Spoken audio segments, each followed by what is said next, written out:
Quem é caloteiro é nós, aqui, essa tranqueira aqui. Você tá entendendo? É, isso aí, você é. E o pneu lá, ficou lá? Você vê? Tá pegando?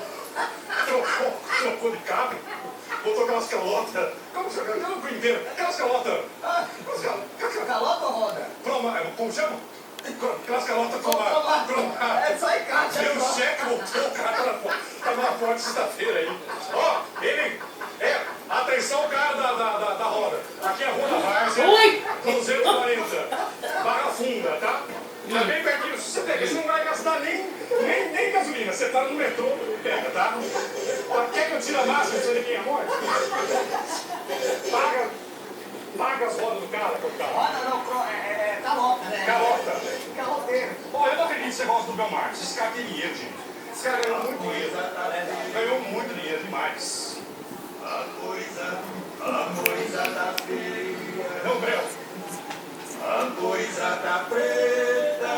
50 milhões de litros. Aí é terrível, hein? Aí é terrível, hein? Eu acho que isso aí. Acho que não é isso aí, não. Próxima, vai. E dá outra. Música de apuração. Não, música de apuração, a outra. Flavinho, a outra. Aquela música. Eu ainda dei cesta de Natal pra esse cara, acredita?